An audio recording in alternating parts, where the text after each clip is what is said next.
বন্ধুরা, আজ আপনারা অনেকটা দ্বিধাগ্রস্ত। অনেকটা রাত হয়ে গেল, একটা ভিডিও নিয়ে আসলাম না। কোনো ভিডিও করার ইচ্ছা ছিল না, কিন্তু একটা হচ্ছে শাকিব খানের ২৬ বছর তার কর্মজগতে পূর্তি হলো, আর পাশাপাশি হঠাৎ করেই একটা টাইটেল ট্র্যাক চলে এলো তাণ্ডব সিনেমার, যেটা এই আসন্ন ঈদে রিলিজ হওয়ার কথা। কেননা টাইটেল ট্র্যাকের পিছনে কোনো ডেট অ্যানাউন্স এখনও করা হয়নি, সেই কারণে কথা আছে এই ধরনের কথাই ব্যবহার করলাম। কেননা যতক্ষণ না দেখা যাচ্ছে ওই দিনক্ষণ, ততক্ষণ তো আমি বলতে পারি না। প্রথম কথা, আজকে যে ওনার ২৬তম বছর পূর্ণ হলো এবং ২৭তম বছরে উনি তার কর্মজগতে পা দিলেন, এই জন্য মেগাস্টার শাকিব খানকে অভিনন্দন ও শুভেচ্ছা। সত্যিই উনি একটা অনেক বড় মাইলস্টোন ছুঁয়ে ফেললেন, যেটা অনেক শিল্পীর পক্ষে সম্ভব হয় না। এরকম শিল্পী খুব কম আসেন, তাদের চট করে পৃথিবী মনে রাখে না যারা খুব অল্প সময়ের মধ্যে হারিয়ে যান। কিন্তু মেগাস্টার শাকিব খানকে বাংলাদেশ তথা সারা পৃথিবীর বাঙালি কোনোদিন হয়তো ভুলে যেতে পারবেন না, কেননা তিনি এই মুহূর্তে একজন লিজেন্ড। তার প্রমাণ আমরা কয়েকদিন আগে পেয়ে গেছি। তার কর্মজগতের ২৫ বছর পূর্ণতায় এক অভূতপূর্ব পুরস্কার তার হাতে তুলে দেওয়া হয়েছিল একটি বিশেষ অনুষ্ঠানের মাধ্যমে, যে অনেকে তো সত্যিই হারিয়ে যায়। আর হারিয়ে যাওয়ার কারণ কিন্তু অনেকটা ছিল এই মেগাস্টার শাকিব খানের জীবনের পেছনে। কেননা তাকে এই পথ চলতে কেউ সাহায্য করেনি। যারা সামান্যতম সাহায্য করেছে, তারা তার থেকে বেশি ক্ষতি সাধন করেছে। সবটা একটু একটু করে ওই সামাজিক মাধ্যমের মাধ্যমে জানতে পেরেছি। সেই সামাজিক মাধ্যমের মধ্য দিয়ে এও জেনেছি, যারা আজ তার খুব কাছের বন্ধু, আগামীকাল তার চরম শত্রু হয়ে যাচ্ছে। এভাবে তিনি মাঝ নদীতে সাঁতরাতে সাঁতরাতে সমুদ্রে পৌঁছেছেন, আর সেই সমুদ্রে এখন যতই ঢেউ উঠুক ওনাকে আর আটকানো যাবে না। এই মুহূর্তে এই ২৮শে মে ২০২৫ সাল, মানে তার কর্মজগতের ২৬তম বছর পূর্ণ করে ২৭তম বছরের শুভ সূচনার পূর্ণ লগ্নে তাকে উপহার দিল তাণ্ডব টিম একটা টাইটেল ট্র্যাক, যেখানে কেবলই মেগাস্টার শাকিব খান। মাঝে সম্ভবত উনি সাবিলা নূর কিনা খুব বুঝতে পারলাম না, পরিষ্কার হলো না, তাকেও যা দেখা গেল এবং তার যা বডি ফিটনেস পেলাম, সেটাও মন জয় করে নিয়েছে। গানের কথাগুলি র্যাপ সেকশানে যেগুলি ব্যবহৃত হয়েছে, সেগুলি সত্যিই এই ধরনের সিনেমার পক্ষে প্রযোজ্য। আর সব থেকে বড় কথা, প্রত্যেকটা লুক যেভাবে সেট করা হয়েছে, তার যে অভিব্যক্তিগুলো তুলে ধরা হয়েছে, প্রত্যেকটা প্রাসঙ্গিক। আর সব থেকে বড় জায়গা, কেন যেন মনে হচ্ছে ওনার মুখে শোনা বেশ কয়েক বছর আগের কয়েকটি কথার সঙ্গে তাণ্ডব সিনেমার প্লটটা মিলে যাচ্ছে। যেগুলো ইনডোর শ্যুট করা হয়েছে, সেগুলো কেন যেন মনে হচ্ছে আমার খুব পরিচিত পরিচিত জায়গা। না, সেই দেশকাল বিশেষে নয়, এই রকম কারখানা সম্ভবত কোনো গার্মেন্টস ফ্যাক্টরির হয়। সেই কাপড় তৈরির কারখানা এরকমটাই খানিকটা দেখতে হয়।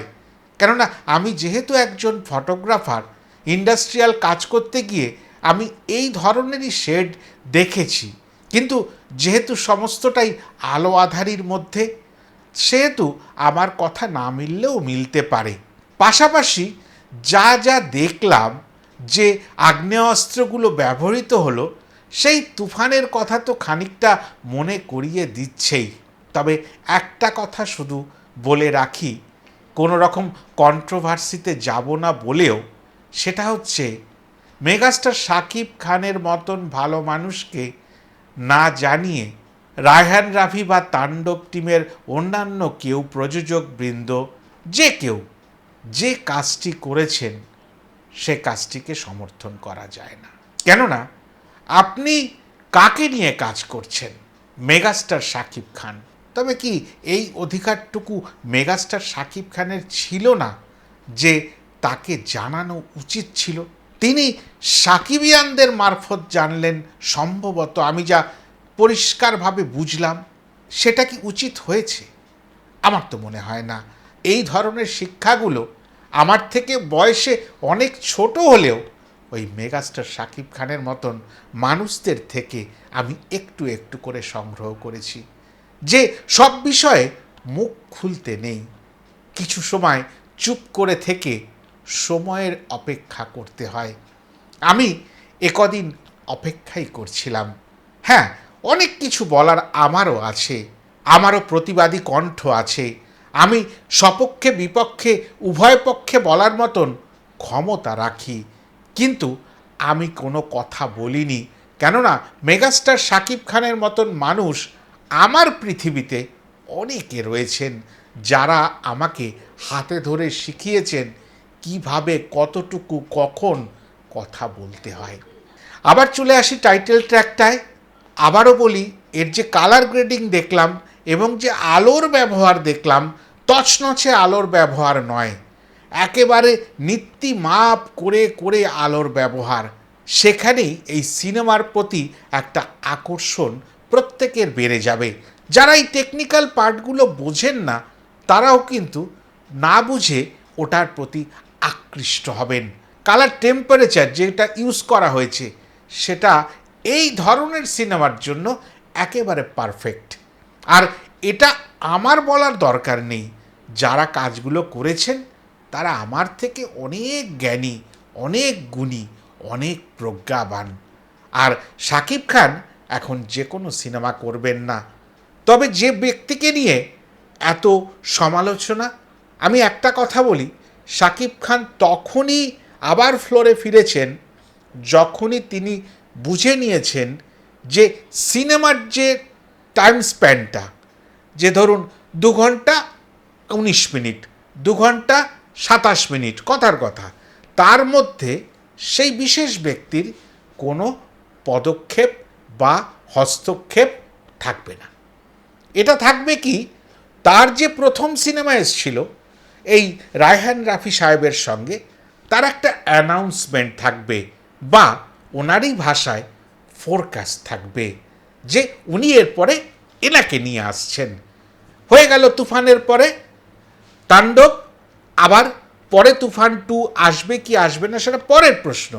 কিন্তু ওই সেই ব্যক্তিকে নিয়ে যে আগে একটা সিনেমা করেছিলেন প্রিয়তমার সময়, সেই ব্যক্তিকে নিয়ে আবার আসছেন ফিরে, এটাই শুধু অ্যানাউন্সমেন্ট বা ফোরকাস্ট হবে, এর বাইরে কিচ্ছু হবে না।